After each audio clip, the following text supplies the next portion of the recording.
Hello, I'm author EJ Frost, and I'm here reading from my recent release, Max's Bumble. In the romance world, when the hero and heroine first meet, it's called a meet cute.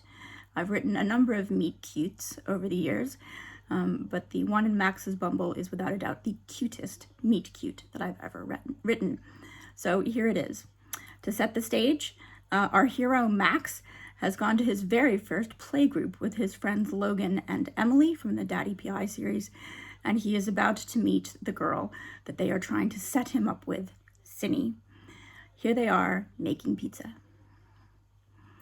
Another little sits down at the table across from me, reads down the ingredients, and starts measuring the warm water into the flour. When she picks up a tablespoon instead of a teaspoon to measure the salt, I gently reach out and correct her. Oops, this is the one. You don't want super salty pizza.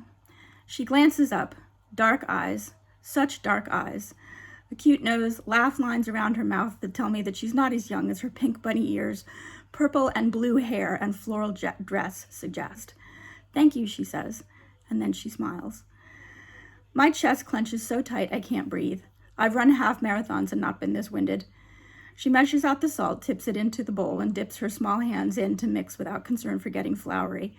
When she looks up, a hint of panic widening those dark almond-shaped eyes. I forgot the olive oil, she says. She lifts her floury fingers above the edge of the bowl. There's no awkwardness now. Here, let me help you. I measure out the olive oil and reach across the table to tip it into her bowl. She grins, and my heart stops again. Thank you twice. You're welcome. My name's Cindy, she says. Is this your first time coming to playgroup with Mary Lisa? Cindy. She's one of the littles that Emily wanted me to meet. And now I know why. Fuck, why did I fight this for a single second? I want to devour her, and all she's done is thanked me. Twice. I'm not with Mary Lisa. Now I'm fumbling. I came with Logan and Emily. Her eyes widen again. Are you Emily's friend, Max? I am.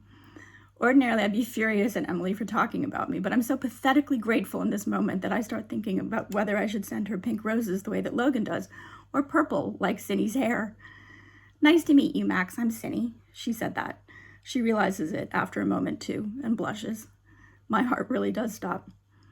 She looks like a golden rose with the color in her cheeks, and I want to touch her skin so badly, feel with my fingertips whether her cheeks are as heated as they look, as soft and warm as a rose in the sun. I plunge my hands into the dough to keep from reaching to her. She lowers her eyes to the bowl and her lower lip trembles. Is she embarrassed over such a tiny slip? She should hear some of my conversational gaffes. It's nice to meet you, Cindy, I say gently. What kind of pizza are you making? Cinnamon, she murmurs in a tiny voice. Cinnamon. Cinnamon pizza sounds disgusting, but I will eat cinnamon pizza all day if it makes this girl smile. Cinnamon is my favorite, I tell her. Do you like it with pepperoni? She giggles. I'm going to need a defibrillator here in a minute. I pull at the collar of my shirt, realizing too late that I have flour all over my hands. The white handprint on my black t-shirt makes her giggle again. Oh no, let me wipe that off for you, Mary Lisa says, and she starts patting at my shirt.